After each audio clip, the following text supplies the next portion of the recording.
여러분, 우리 34절 말씀을 한번 같이 읽어보겠습니다. 그때 구름이 회막을 덮고 주님의 영광이 성막에 가득 찼다. 하나님께서 알려주신 그 말씀대로 성막을 짓자 그 성막에 구름이 내려와 덮는 그러한 현상을 보게 됩니다. 그런데 여러분, 사실 구름 자체가 신비로운 것은 아니었습니다. 왜냐하면요, 이스라엘이 이집트에서 탈출하고 얼마 되지 않아서 그들이 에담이라는 곳에 도착했을 때 그때부터 하나님께서는 이스라엘 백성들에게 구름 기둥과 불 기둥으로 이스라엘을 이곳까지 이끌어 오셨습니다. 그렇기 때문에 구름 자체가 신비한 것은 아닙니다. 이미 구름이 그들을 이끌고 있었기 때문입니다. 18절 말씀을 보면요, 그들이 길을 가는 동안에 낮에는 주님의 구름이 성막 위에 있고 밤에는 구름 가운데 불이 있어서 이스라엘 온 자손의 눈앞을 밝혀주었다 라고 기록하고 있습니다. 여러분, 이스라엘 백성들이 이집트를 탈출했습니다.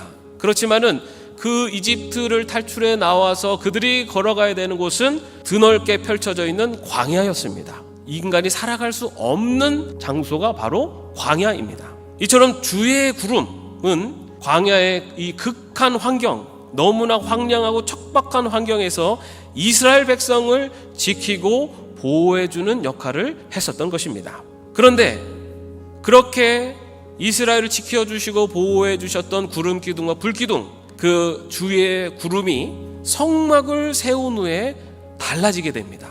이전까지는요, 이 주의 구름이 어떤 특정한 사람이나 장소, 어떤 물건과 연결되지 않았습니다. 그런데 하나님의 명령대로 그 성막이 세워지자 그곳에 구름이 내려와 덮습니다.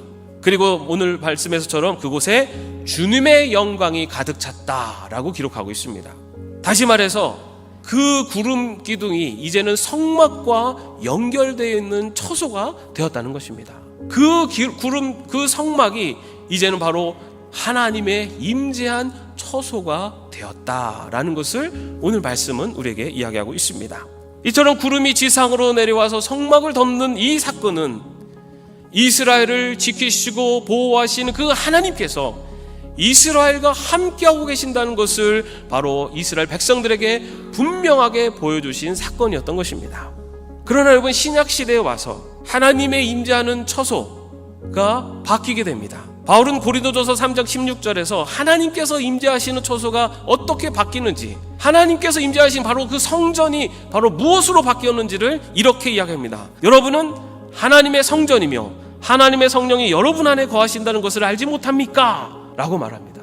신약시대에 와서는 어떻게 변했다고요? 바로 성전된 여러분. 누구를 말합니까? 성도를 말합니다. 성령이 임재함을 받아 예수 그리스도를 믿게 된 바로 성도 한 사람 한 사람들에게 이제는 하나님께서 임재하셨다는 것입니다. 사랑하는 성도 여러분, 이스라엘을 황량한 광야에서 지키시고 보호해 주신 그 주의 구름이 성막을 덮은 것처럼 오늘날 성정된 저와 여러분의 삶도 바로 하나님께서 지켜주시고 보호해 주실 것을 믿으시기 바랍니다. 성경은 하나님께서 바로 하나님의 백성들을 지키고 보호하신다고 계속해서 우리에게 이야기하고 있습니다. 이처럼 주의 구름이 성막을 덮는 사건을 통해서 하나님께서는 이스라엘 백성을 지키시고 보호하시며 함께 하신다는 것을 보여주셨습니다.